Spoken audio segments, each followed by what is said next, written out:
여러분 안녕하세요. 시사의 속도를 더하고 정보의 깊이를 더한 금강방송만의 특별한 시사정보 프로그램 색다른 시선 TV 현장 매거진의 최정은입니다. 1970년에 지어진 익산시청사. 최근 임시청사를 마련하고 일부 부서가 이전하면서 신청사 건립에 대한 시민들의 관심이 높아지고 있는데요. 하지만 익산시의회가 임시청사 이전 재검토를 요구하고 있고 또 익산시와 한국토지주택공사의 계약이 확정되지 않은 상황이어서 익산의 랜드마크가 될 신청사가 과연 2023년 완공될 수 있을지 의문이 들고 있는데요. 익산 신청사 건립이 추진되고 있는 곳을 현장 취재했습니다. 현장 미니 인터뷰에서는 보육교사로 활동하다 최근 문화재를 보러 오는 관광객들과 소통하고 또 자연을 통해 삶을 이야기하는 숲 해설가로 활동하고 있는 분을 만났습니다. 김형순 씨의 진솔한 삶의 이야기 전해드리겠습니다. 드론의 시선으로 바라본 오늘의 힐링 명소는요. 용이 편안하게 쉬고 있는 형상에서 비롯된 익산 용안면, 용두산과 생태습지 공원입니다. 용두산은 탁 트인 금강변이 맞닿아 있어 감탄사를 자아내기 충분하고요. 또 생태습지 공원은 국가정원 지정을 야심차게 준비하고 있는 곳으로 대규모 억새단지와 갈대숲이 장관을 이뤄 힐링하기 좋은 곳인데요. 멋진 드론 영상으로 잠시 후에 만나보시죠. 색다른 시선 TV 현장 매거진 지금 출발합니다.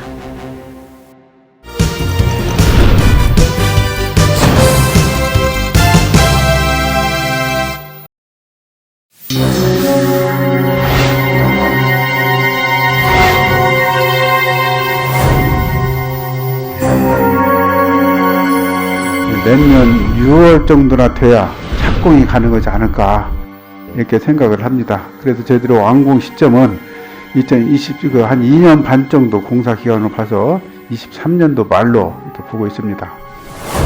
1970년에 지어진 익산시청사. 익산 남중동의 터줏대감 역할을 해온 지도 벌써 52년. 52년이란 세월을 겪으면서 익산시청사가 2003년 받아든 안전진단 성적표는 D등급. 건축물에 대한 시급한 보수 보강이 필요한 시설물입니다. 그래서일까요? 1,500여 명의 공직자들의 삶의 터전인 현 시청사가 노후화되고 안전에 빨간불이 켜지면서 전임 시장부터 현 시장까지 익산의 랜드마크가 될 신청사 건립에 대한 이슈는 끊임없이 제기되고 있었지만 정치적 현안과 신청사 건립 비용, 지역 주민들 간의 신청사 유치에 대한 다양한 견해가 맞물리면서 진전 없이 수면 위로 부각되지 못했습니다. 익산 신청사 건립은 익산시청 공무원과 시민들의 오랜 수건 사업이 된 지 오래. 신청사 건립에 청시로가 켜진 건 익산시가 시의 재정 부담을 최소화하고 수익시설을 극대화하기 위해 지난 2018년 국토교통부가 공모한 노후 공공건축물 리뉴얼 선도 사업에 선정되면서 신청사 건립이 가시화됐습니다. 2018년 국토교통부 노후 건축물 리뉴얼 선도사업 3차 선도사업 대상지로 선정된 곳은 전북 익산시청과 경남 합천군청, 충북 진천엣 전통시장 등 3곳. 당시 익산 신청사의 사업비는 480억 원으로 사업비 대부분이 사업 파트너로 선정된 한국토지주택공사가 부담하고 익산시가 100억 원가량의 재정을 부담하는 방식입니다. 이것을 계산을 해서 우리 익산시 인구에 맞는, 공무원수에 맞는 그런 건축물을 480억 원으로 이렇게 신청을 했습니다. 쉽게 말해서 그 어떻게 보면은 시청의 기본형이죠. 2018년 당시 익산시와 국토교통부 리뉴얼 사업 대상지로 선정된 경남 합천군청. 지난 1978년 건립돼 노후화된 합천군청사는 공간이 협소해 청사를 중축하고 확장하는 일을 반복하면서 시민 혈세가 지속적으로 투입되고 있는 상황입니다. 인구 43,600여 명인 합천군은 신청사 건립에 대한 재원 마련 방법과 신청사 부지가 아직까지 결정되지 않은 상황입니다. 또한 행정 절차가 지연되면서 언제 착공할지 알 수 없는 상황입니다. 네, 토지도 뭐 정확하게 확정된 건 아닙니다. 예산이 많이 드니까 조금 보류 중이지. 그때 당시에 LH 자기들이 이제 리뉴얼 사업, 그게 청사 순수 건립 비용이 그때 자기들도 한 5, 600억 그래 예상했거든요. 지금 그보다 몇 년이 지났으니까. 합천구는 신청사의 재정 부담이 가장 큰 걸림돌로 작용한 만큼 자치단체의 재정 부담을 줄이기 위해 신청한 국토교통부 리뉴얼 선도 사업은 신청사 건립의 주체가 누구인지, 사업의 파트너인 LH가 어느 정도의 건립 비용을 부담하느냐가 중요한 문제로 대두되고 있습니다. LH라는 그게 장점이 있을 거 아닙니까? 자기들이 이제 당장 뭐 투입되는 비용 부담에 대해서 이제 자기들이 부담을 해주고, 이제 저희들 뭐 지자체에서는 장기적으로 이제 그걸 이제 갚아가는 방향인데, 물론 자기들도 자기들 수입 그런 것도 감안하겠죠. 익산시는 청사 건립에 대한 재정 부담을 줄이기 위해 시 소유의 공유지인 구 익산경찰서와 영등동 상하수도 사업단을 LH가 개발하도록 했습니다. LH는 익산시 공유지 위탁재산 개발 사업을 통해 개발에 따른 수수료를 지급받는 방식입니다. 공공기관 사업의 사전 예비 타당성 조사는 총 사업비가 1천억 원 이상일 경우 시행하는 것으로, 현재 LH가 진행 중인 구 익산경찰서의 주상복합 아파트 건립 사업은 1,050억 원의 예산이 소요되는 대규모 사업입니다. LH가 추진 중인 구 익산경찰서에 대한 예비 타당성 조사는 올해 6월 말 완료할 예정입니다. 지난 4월 일부 부서를 임시청사인 종합운동장으로 이전하고 있는 익산시. 이로 인해 신청사 건립에 대한 시민들과 공무원들의 관심이 높아지고 있는 상황. 익산시는 신청사 건립의 속도를 내기 위해 행정안전부의 타당성 조사와 전라북도의 지방재정투자심사를 마치고 익산시의회의 공유재산관리계획 승인까지 마친 상태입니다. 익산시가 국토교통부의 공모사업 선정 당시 신청사를 건립하는 데 소요되는 비용은 480억 원. 당시 신청사 건립을 시행하는 주체는 한국토지주택공사로 알고 있기에 최근 불거진 LH 사태로 자칫 사업에 차질이 생기지 않을까 우려하는 목소리가 많이 나오고 있습니다. 그렇다면 익산 신청사를 건립하는 사업의 주체는 한국토지주택공사가 맞는 것일까요? 맨 처음에 공유지 개발과 더불어서 신청사 건립도 LH에서 진행을 하는 걸로 계속 이야기를 들어왔었고 저희들도 그렇게 알고 있었습니다. 하지만 익산시는 신청사 건립은 익산시가 주체이고 공유지 개발은 LH가 진행하는 것이라는 입장이며 처음부터 변화가 없었다는 입장입니다. 결국 LH는 신청사 건립에 참여하지 않고 익산시가 신청사 건립에 대한 설계 및 시공 발주를 진행한다는 겁니다. 신청사는 우리 익산시에서 계획을 하고 시공을 하고, LH는 공유지를 개발을 해서 개발 이익을 도출해서 환원시키는 부분으로 이 업무가 지금 이원화돼서 추진됐던 사항입니다. 중간에 변경된 사항은 아니고요. 현재 LH가 진행 중인 예비 타당성 조사는 사업에 대한 공공성과 수익성 두 가지에 중점을 두고 진행 중입니다. 익산시는 공유지인 구 익산경찰서 개발을 통한 수익이 창출되지 않을 경우 부족한 부분을 보완해 추진하겠다는 내용이 수탁협상기관 선정 당시 투자계획서에 명시되어 있기에 아무 문제가 없다는 것입니다. 예비 타당성을 통해서 그런 사업 내용들이 변경되거나 하는 사항은 아니라고 이제 보고, 이 지금 심사에 의해서 도출된 부분은 LH에서도 1년 이상 걸쳐서 내부적인 투자 심사를 거쳐서 도출한 부분이기 때문에 그렇게 우려를 안 하셔도 되고. 최근 익산시의회는 익산시의 임시청사 이전의 유보를 요구하면서 신청사 건립이 순조롭게 이루어질 수 있을지에 대한 의문이 제기되었고 익산시와 한국토지주택공사의 협약에 대해 관심이 높아지고 있습니다. 기획재정부에서 이에 대한 공유지 그 개발 사업에 따른 그 예비 타당성 검토를 하게 됩니다. 근데 그 결과가 6월 달에 이렇게 나오게 되고요. 그 6월 달에 나오는 결과를 토대로 저희는 임시청사로 이전을 하는 걸 요구를 했던 것입니다. 현재 익산 신청사를 짓는데 소요되는 비용은 당시 480억 원보다 2배 이상 증가한 947억 5천만 원. 신청사 건립 비용이 왜 이렇게 증가한 것일까요? 전체적으로 신청사를 건립하는 데는 설계비, 또 공사비, 예비비 포함해서 약 한 948억 정도 지금 계획되어 있습니다. 건립비용 부담은 익산시가 473억 8천만 원, LH는 473억 7천만 원, 각각 50%씩 불과 1,000만 원 차이. 과연 이 비용은 어떻게 산정되었을까요? 2020년 12월 LH가 수탁협상 대상자로 선정된 후 LH는 익산시의 수탁기관 지정 신청서에 투자 계획을 명시했습니다. 지금 노후된 공공청사에 대해서 우리 지자체의 재정 여건을 감안해가지고 그 수탁자의 지위에 있는 LH에서 선투자를 지금 하는 그 부분입니다. 선투자가 되고 나머지 그 부분은 투자된 부분에 대해서 그 공유지를 개발해서 발생하는 개발 이익으로서 그 부분을 정산하는 이 지금 체계가 되겠습니다.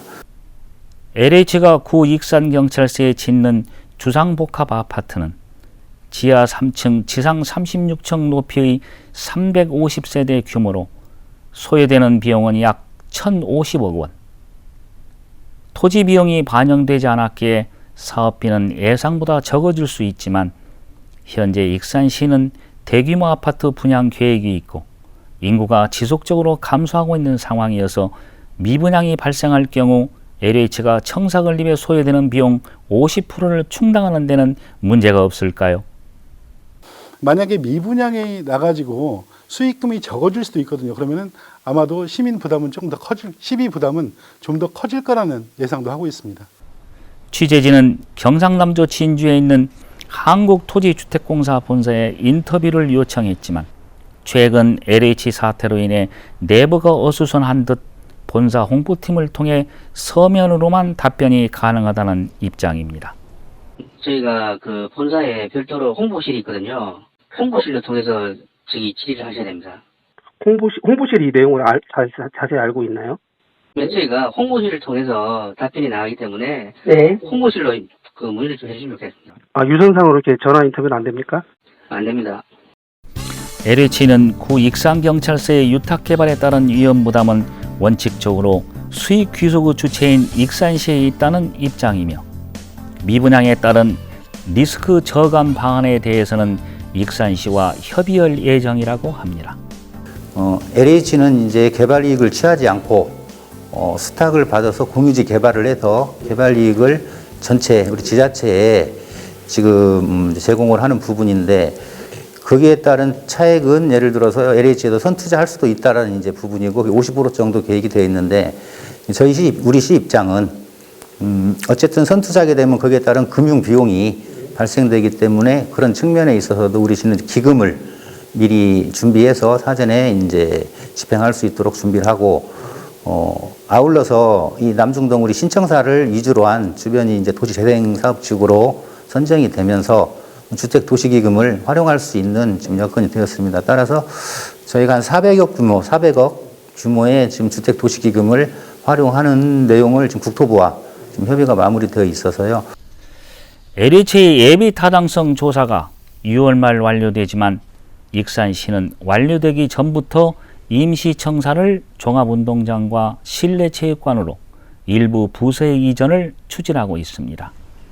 그렇다면 왜 임시청사를 LH의 예비 타당성 조사 완료 전에 추진하는 것일까요?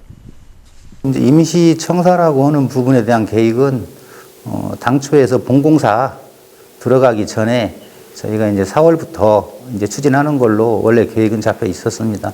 지금 종합운동장에 지금 일부 한 11개 과 한 200여 명 정도 지금 그 이전시키는 지금 이제 과정입니다. 최근 익산시의회는 LH의 예비 타당성 조사가 완료되고 투자 계획이 확정된 후에 임시청사 이전을 추진하라며 익산시에 재검토를 요구하고 나섰습니다. 올해 본 예산의 익산시 임시청사 이전에 대한 리모델링 비용과 이사 비용이 반영된 상황. 익산시의회가 임시청사 재검토를 요구하는 근본적인 이유는 무엇일까요? LH의 부동산 투기 의혹 사태에 따른 사업의 지연, LH의 존립 여부에 따른 사업 백지화 등 혹시모를 상황에 우리 시의회에서는 돌다리도 두들겨 보고 건너자는 생각으로 임시청사 이전을 늦추자고 요구했던 것입니다.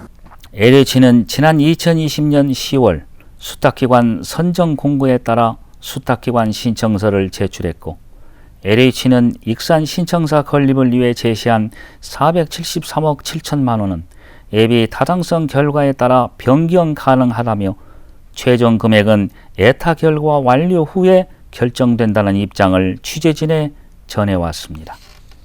LH가 사업을 먼저 추진하게 된다면 473억 7천만 원에 대한 이자 2.9%와 구 경찰서 부지에 짓는 주상복합 아파트의 공사비 1,050억 원에 대한 차입금의 이자, 시행에 대한 수수료 해마다 50억 원에 달하는 비용을 지급해야 하는 상황입니다.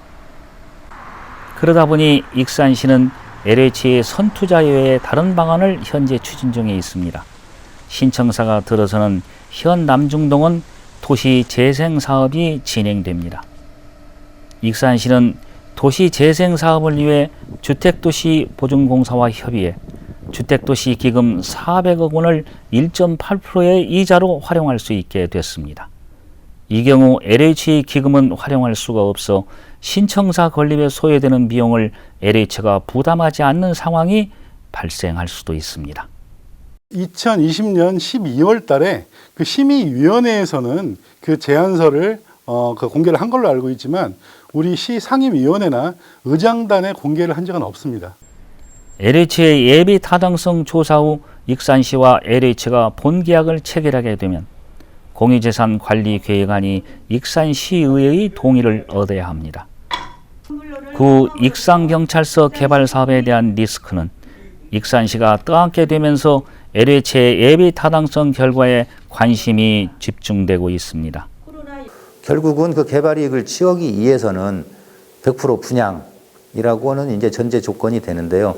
만약에 미분양이 발생될 수 있는 부분이 있다라고 치면은 거기에 대한 리스크에 있어서 지금 우리 이번 수탁기관 그 지정 신청 심사에서도 조건부로 의결된 부분 중에 하나가 그런 리스크에 대해서 일방적인 어떠한 그 리스크가 얼마큼 될지는 모르겠지만 일방적인 어떠한 책임이 아니라 LH와 익산시가 리스크에 대해서 서로 협의해서 그것을 해소하도록 수익 개발을 통한 이익을 충당해 시의 재정 부담을 최소화하기 위해 시작한 신청사 건립 사업.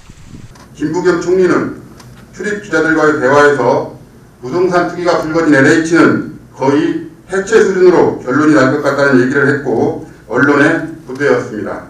가장 중요한 팩트는 LH 해체 여부에 따른 사업 지속 가능 여부와 LH와의 사업 불가 시 신청사 건립 자금의 전액 시비 부담 여부 아니면 민간 개발 사업을 통한 자금 확보 계획 등 신청사 건립 사업의 전면적인 수정이 필요하다는 점입니다.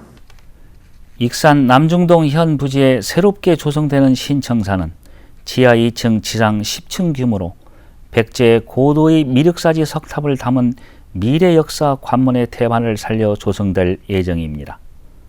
현 청사에 대해 시민들은 비좁은 주차 공간과 부족한 편의시설에 대해 불만을 토로하고 있는데 어느 정도 반영이 되었을까요? 저희가 지금 새로 계획한 신청사에서는 전체적으로 약 한 760면 정도 계획을 하고 있습니다. 청사 내에 한 488면 그리고 청사 외부에 주차 타워로서 한 265면 정도를 계획하는데요. 그동안 공간이 협소하고 노후화된 청사에서 위험에 노출된 채 근무하며 불편을 감수해온 익산시청 공무원들과 청사를 찾는 시민들. 임시청사로 이전을 시작하면서 현 남중동과 종합운동장으로 이원화된 가운데 앞으로 업무의 효율성은 더욱 저하되고 민원을 위해 해당 부서를 찾아가야 하는 시민들의 혼선과 불편은 더욱 가중될 수밖에 없는 상황입니다. 그 개발 이익금이 과연 우리가 예상했던 만큼 발생을 할 것이냐, 이 부분에 대한 의구심들이 의회에서는 있는 거고, 이걸 좀 명확하게 해야 될 필요가 있지 않느냐. 익산시의 미래를 결정지을 수 있는 신청사 건립사업에 대한 LH와의 계약관계를 투명하게 공개해 시민들의 혈세가 더 이상 투입되지 않고 사업이 속도를 내 신청사가 시민들과 공무원들의 복합 행정공간인 지역의 랜드마크로 자리잡아 익산시의 동반 성장은 물론 지역 발전을 선도하는 계기가 되길 기대해 봅니다.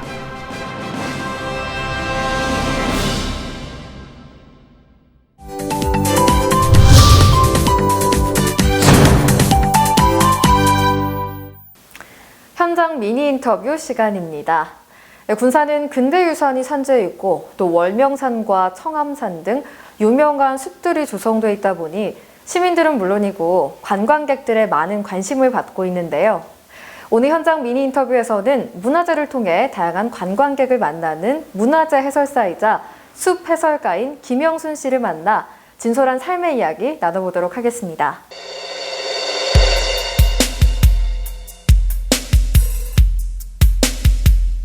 네, 먼저 시청자분들께 본인 소개 부탁드립니다.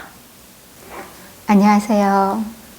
저는 군산에서 딸 둘을 키우고 있는 김형순입니다.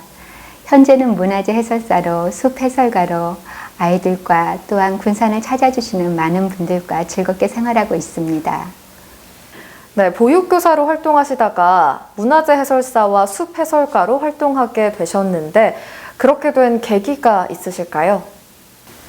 오랜 시간 동안 아이들과 함께 생활하는 보육교사로 즐겁게 생활하다가 2013년도에 저에게 아픔이 찾아왔어요.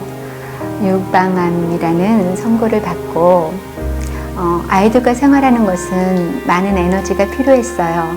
그래서 치료에 집중을 하기 위해서 어린이집을 정리를 하고 치료를 받다가 도중에 또 나의 삶은 어떤 삶의 모습이 나를 행복하게 할까 찾다가 마침 TV에서 덕유산 휴양림에서 숲을 해설하시는 선생님 그 장면이 나오더라고요.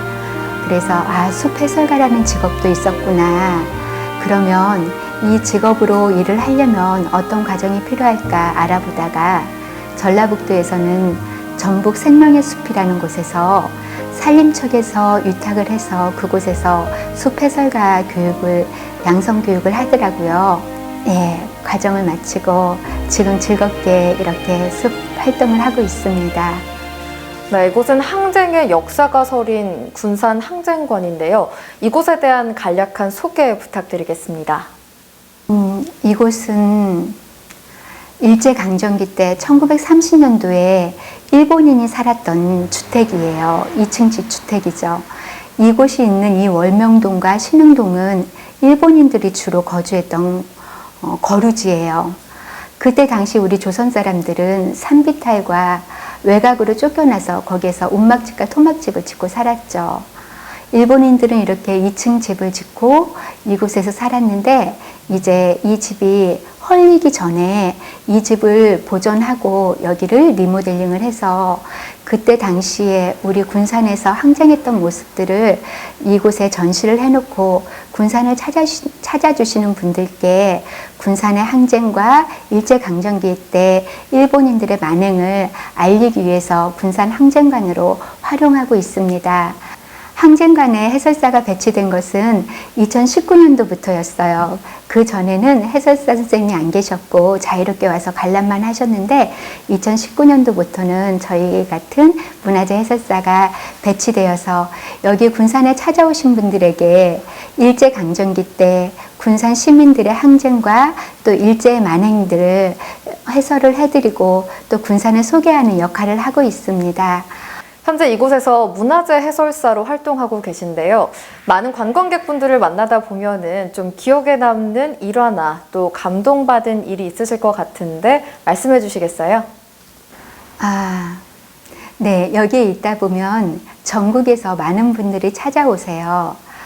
제가 지금 이렇게 기억이 나는 건 2019년도에 부산에서 오셨다는 어르신 6분 정도 되셨을 거예요.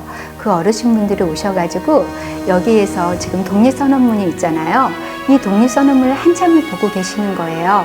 그러시면서 어르신들끼리 우리 학창시절에는 이 독립선언문을 원본을 외웠다고 그렇게 말씀을 하셔서 제가 그러면 어르신들 우리 여기 공약 3가지 공약이 있는데 이 공약을 우리 목소리를 내서 한번 읽어보시는 게 어떨까요?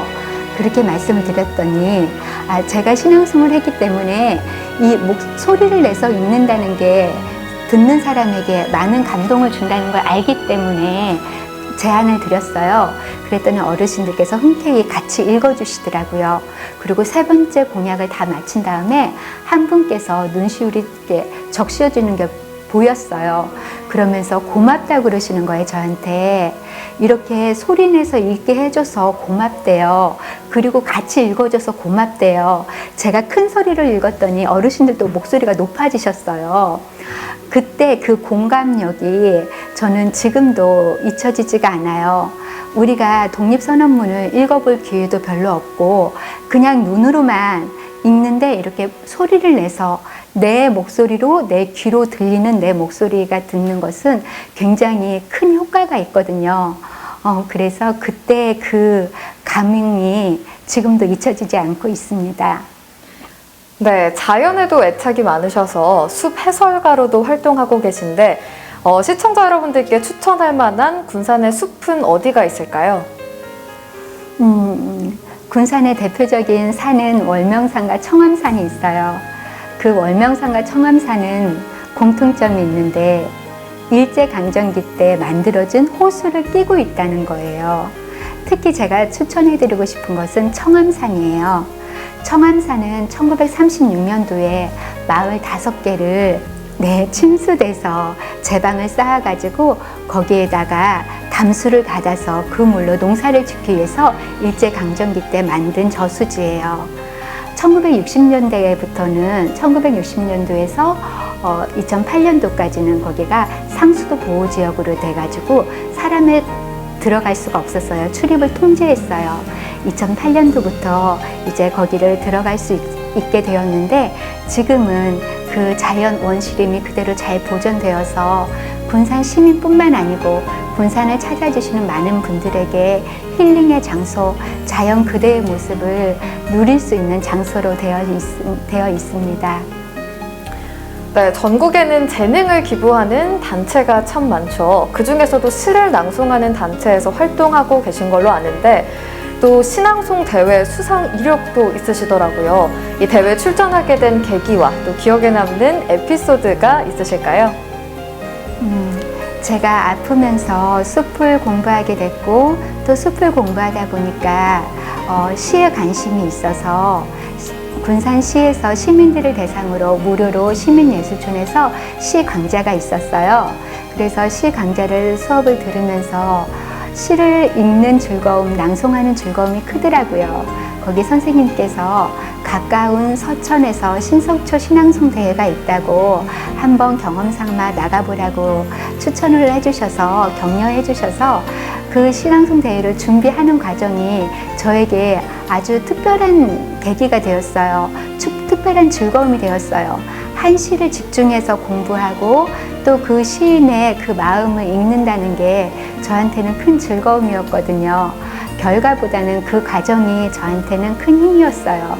그래서 그 신석초 신앙송대회 첫 무대에 섰는데 그 무대에 서는 순간 3분 동안 나를 향한 나를 집중해서 쳐다보시는 그런 분들 쳐다보시는 그 모습이 저에게는 더 큰 감동이었거든요.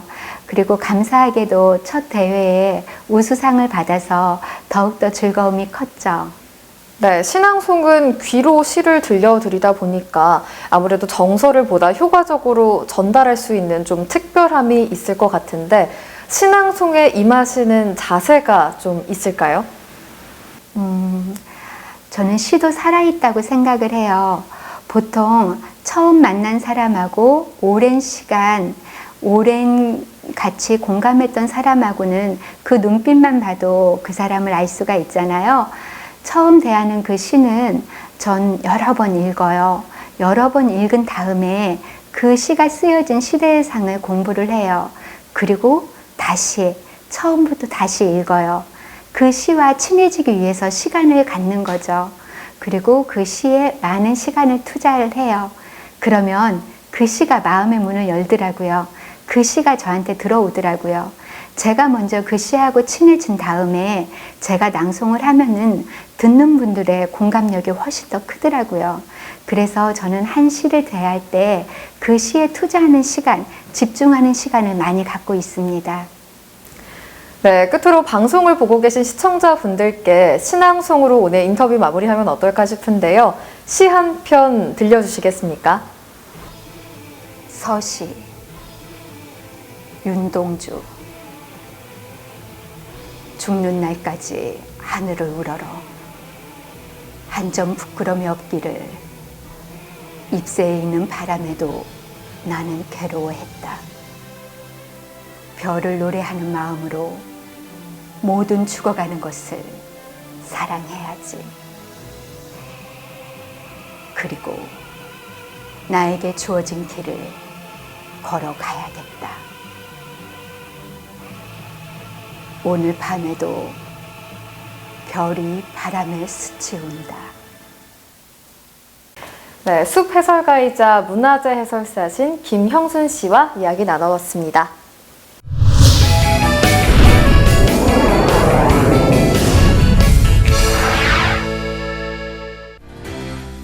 색다른 시선 TV 현장 매거진이 포착한 힐링 명소는 전북 익산시 용암면에 자리하고 있는 확 트인 금강을 배경으로 조성된 용두산 산책로와 국가정원 지정을 목표로 새롭게 변화하고 있는 용안 생태습지공원입니다.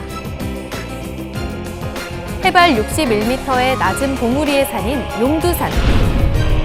산의 형상이 높고 길게 굽어 있어 마치 용의 머리가 금강 물속으로 들어가는 듯한 형상을 해서 붙여진 이름 용두산. 금강 연안에 맞닿아 해안가를 따라 조성된 자전거길은 빼어난 풍광으로 확 트인 금강이 시야에 들어오면서 감탄사를 자아내기에 충분한 곳입니다. 용안, 용이 편안하게 누워있는 지형적인 형상에서 유래된 이름. 천혜의 경관을 자랑하며 구획이 잘 정돈돼 관광객의 발길을 사로잡는 용안 생태습지공원. 지난 2012년 용암면 남포리 금강변에 조성된 대규모 생태습지공원인 이곳은 6개의 습지와 30여 개의 작은 연못에 핀 각양각색의 수련이 수려한 경관을 자랑하고 있으며 산책로와 나무데크, 전망대, 조류 관찰대 등 가족과 연인들이 산책하며 즐기기에 좋은 곳입니다. 바람개비 길을 따라 금강변으로 조성된 또 하나의 힐링 포인트는 바로 대규모 억새밭이 만들어낸 억새단지와 갈대숲입니다. 금강변을 따라 광활하게 펼쳐진 억새단지가 선사하는 아름다운 풍경을 통해 지친 일상을 벗어나 자연 속에서 힐링의 여유를 만끽하면 어떨까요? 이제는 세간의 주목을 받으며 국가정원 지정을 위한 힘찬 도전장을 내밀고 있는 이곳에서 색다른 힐링과 재미를 느껴보시기 바랍니다.